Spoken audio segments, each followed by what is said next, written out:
안녕하세요, 박현입니다. 이번 시간은 ABL 바이오로 영상을 찾아뵙게 됐는데, 오늘 구간으로 해서 주가는 현재 굉장히 많이 빠지는 상황이 보여주고 있습니다. 근데 이게 다르게 생각을 해보면 이렇게 주가가 빠진 기간을 생각을 해봅시다.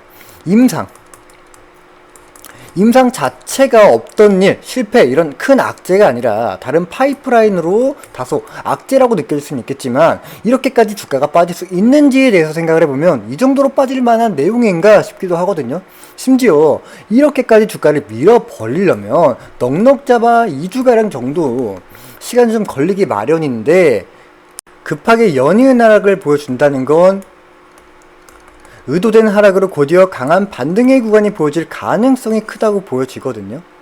거기다가 이전부터 제가 텔레그램 방에서도 좀 말씀 좀 드렸듯이 세 차례에 걸쳐 분할 매수의 타점을 잡아 보다 리스크를 적게 잡고 수익을 극대화하자 라고 말씀을 드렸던 만큼, 제가 말씀드리지 않아도 우리 여러분들도 개인적인 생각으로 분할 매수로 물량을 모으신 분들은 이제 진드간이 즐기시기만 하면 됩니다. 그럼 우리가 왜 ABL 바이오를 매수해야 하는 이 이유를 살펴보면, 우선 첫 번째는 ABL 바이오가 주가 하락에 되는 이유를 좀 알고 가셔야 한다는 거예요.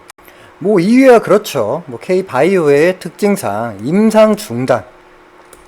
임상 중단으로 인한 하락, 이건 제 생각이지만 개인들을 털어내기 위한 속임수다 라고 분명히 말씀을 좀 드릴게요. 자, 이유가 뭐냐면 이 ABL 바이오 와서 만드는 ABL 501 같은 경우 임상 1상이었죠.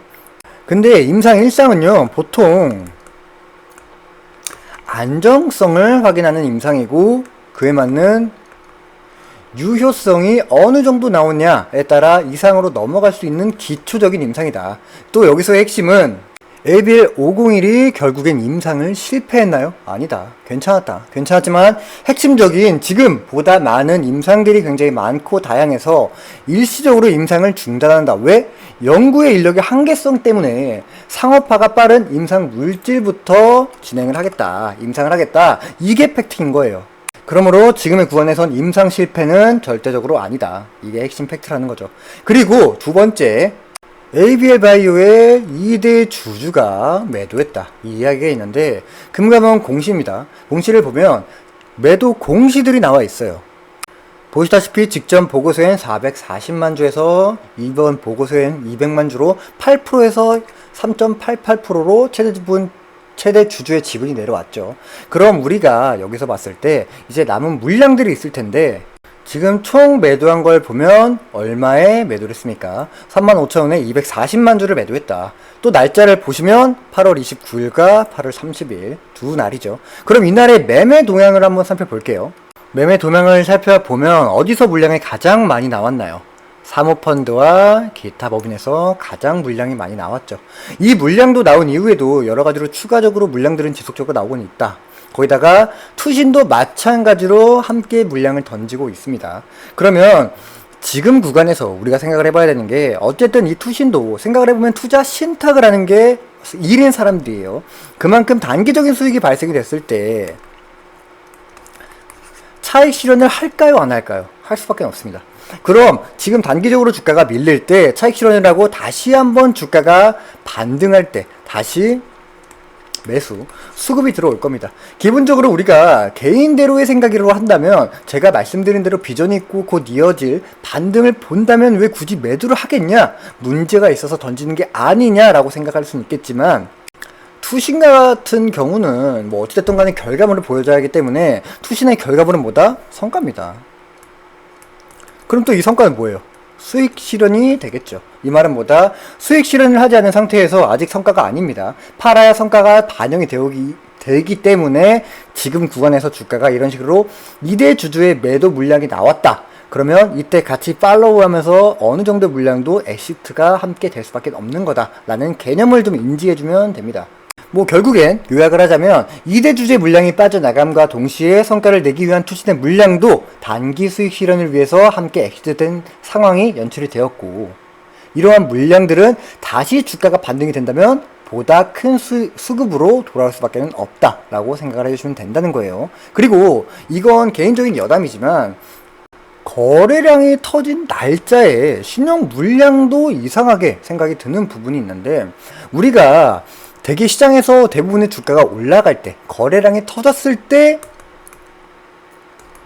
신용 물량이 들어오는 게 상식상 맞습니다. 맞는 이야기인데, 거래가 터진 29일 날 신용 물량들을 한번 보시게 되면 8월 29일자 신용 물량이 거의 없죠. 그런데 되려 하락을 보였던 9월 2일자의 신용 물량을 보면 어떻습니까? 물량의 차이가 보이시나요? 9월 2일과 8월 29일의 거래량을 비교해봐도 어마무시한 차이가 보여지고 있는데도 불구하고 9월 2일에 매수 물량이 크게 들어왔다는 게 수상하다는 거예요. 이 부분에 대해서 제가 조심스럽게 추측을 해본다면 지들끼리 자전거래를 하고 있는 게 아닐까 하는 추측을 하고 있습니다. 이것 말고도 의심되는 내용이 조금은 더 있긴 한데 우리 개인들에게 혼란을 야기할 수 있는 내용이기 때문에 이 내용에 관해서는 제가 따로 텔레그램 방에 자료들 공유해 드릴 테니까 꼭 참고해 주시고 투자에 이용해 주시면 좋을 것 같고, 세 번째, ABL 바이오의 특징을 한번 살펴봐야 돼요. 특징을 보면 급등과 급락의 모습들이 자주 보여진단 말이에요. 이 말은 뭐다? 변동성이 굉장히 큰 특징을 가지고 있다. 그럼 또 바이오주 특성상 원래 그런 거 아니냐 하시는 분들이 있는데, 최근의 흐름만 봐도 아실 거예요. 시장의 하락에 있던 부분을 제외하고도 11%가 빠졌어요. 그냥 올라가다 쭉쭉 밀어버린단 말이죠. 순간적으로 이 부분을 볼게요. 3만원까지 잘 가다가 순식간에 26,000원까지 20%를 밀어버렸어요. 그리고 다시 올리고 또 반복되는 급등과 급락, 이게 의도적으로 만드는 녀석들이 있단 말이죠. 지금도 마찬가지예요. 위에서 꼬리를 달고 나서 주가의 급락을 지금 현재 보여주고 있는데, 또 마찬가지로 반등할 때는 귀신같이 강하게 반등, 큰 반등이 보여질 거란 말이죠. 그래서 우리가 지금과 같은 주포의 특징을 알았다면 지금 주가가 빠졌을 때 오히려 지금의 구간을 이용한 분할 매수를 하고 강하게 반등이 되고 평단가 위로 주가가 올라갔을 때 부분 입절을 하면 되는 부분이다. 그리고 ABL 바이오 같은 경우 우리 개인 투자자분들에게 희망을 품게 하는 상황을 굉장히 많이 만들어줍니다. 누군가가 의도적으로 만드는 것 마냥 변동성도 심하고 우리 개인 투자자분들에게 물려있는 자리만 골라서 주가를 치고 빠지는 것만 봐도 지금 저는 무조건 기회라고 생각을 한다는 거예요. 또 거기다가 금리 인하 시즌이 오게 되면은 올라갈 수 있는 테마는 저는 가치주보다는 오히려 성장주가 올라갈 거다라고 생각하고 있습니다.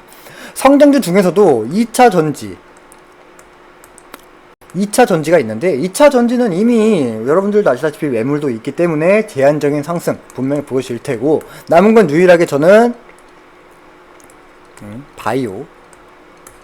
바이오라고 생각을 한다는 거예요. 자, 이유가 뭐냐면 이번 코스닥 시가총액 1위가 바뀌었을 때가 섹터가 바뀌었습니다. 알테오즈는 시가총액 1위를 달성하고 나서 뭔가가 바뀌었다, 시장의 색깔이 바뀌었다, 바로 바이오죠. 바이오로 곧 바뀔 겁니다. 저는 이때만큼은 주가가 큰 반등도 함께 예상을 하고 있습니다. 정말 예전 2차 전지 때만큼 바이오로도 적은 리스크로 크게 골라먹을 수 있는 구도가 곧이어 펼쳐질 거라고 생각을 한다는 겁니다. ABL 바이오도 그래요. 대응만 잘하신다면 현재 구간은 손실되는 리스크보단 수익 실현의 크기가 더 크다고 생각을 한다는 거예요. 매번 제가 이렇게 말씀을 드리고 있지만 여러분들, 제가 이렇게 설명드리고 하는 내용들은 여러분들의 판단과 선택은 여러분들의 몫이라는 거 잊지 말아주시고, 이번 반등 구간에서만큼은 손실을 줄여 수익으로 바꾸는 제대로 된 대응을 하고 싶다, 혹은 시간이 없어 대응 자체가 어렵다거나 흐름 파악을 못하겠다 하시는 분들은 영상 하단에 더보기 버튼을 누르시거나 고정 댓글에 제가 따로 텔레그램방 링크를 남겨드릴 테니까, 눈으로 본다고 돈 드는 거 아니잖아요. 제가 운영하고 있는 텔레그램방에 입장하셔서 도움 받아가시면 좋을 것 같고요. 특히나 텔레그램방에서 타점, 이전과 말씀드렸던 세 가지 타점과 같이 타점을 말씀드릴 때에는 비중을 나눈 분할 매매로 타점을 말씀드리고 있을 텐데, 여러분들이 느끼시기에 일일이 확인해야 하는 분할 매매가 다소 불편할 수 있습니다. 있겠지만 우리가 투자함에 있어 가장 중요한 건 어떠한 대응과 또 그에 맞는 매매법에 따라 달라질 수 있는 리스크의 최소화를 가지고 있느냐 없느냐에 따라 수익과 손실의 크기가 달라질 수가 있거든요. 그래서 분할 매매가 보여주고 있는 리스크를 방어하는 매매법으로 가장 좋은 방법이기 때문에 이런 주가에서 어떠한 내용으로 왜 비중을 덜어야 하고 왜 비중을 실어야 하는지 명명백백하게 타점에 대해서 말씀을 드릴 땐 분할 매매의 구간과 그에 맞는 비중 또 그에 따르는 이유까지 모두 말씀을 드리고 있습니다. 일일이 체크하시면서 매수해야 하는 번거로움은 있겠지만 수익을 원하신다면 귀찮아도 이것만큼은 꼭 참고하셔서 타점을 원하시는 분들도 함께 도움 받아가시면 좋겠고, 그렇다고 제가 여러분들에게 저만의 매매법을 강조드리는 건 아니에요. 모든 사람들의 성격이 다르듯이 지향하고 계셨던 투자의 방법들도 분명히 다를 테니까 제가 억지로 해라 마라 이렇게 강요드리진 않겠지만 그래도 한 번이라도 보시고 여러분들이 판단이 되어 주실 때 진행하시면 된다는 거고, 단지 저는 이곳에서 우리 여러분들에게 이 타점에 관해 말씀드릴 때만큼은 분할 비중이 가져오는 힘이 얼만큼 대단하고 얼만큼 좋은지 저만의 대응 전략과 저만의 타점만을 말씀드리는 거고 도움을 드리는 것 뿐인 거지, 제가 드리는 대응과 타점에 따라 비중을 덜어내는 방법을 하시거나 또는 홀딩하는 방법은 선택은 여러분들의 몫이다. 재차 강조 말씀드리면서 도움 받아가시길 바라겠습니다. 거기다 꼭 ABL 바이오가 아니더라도 다른 종목들, 다른 테마들, 또 거기다가 시황, 정보 여러 가지들도 참고하시면서 지금처럼 어지러운 시장에 작지만 소중한 도움들 꼭 받아가시면 좋겠습니다. 다시 한번 말씀드리면 텔레그램의 참여 방법 아래 더보기 버튼을 누르시거나 고정 댓글에 보이시는 링크로 텔레그램 방에 입장하셔서 시장의 불안 심리와 여러 가지 이슈로 주가의 변동성이 보이려고 있는 지금과 같은 시장에 어떻게 하냐에 따라 달라질 수 있는 손실 구조, 수익 구조로 바꿔보셨으면 좋겠습니다.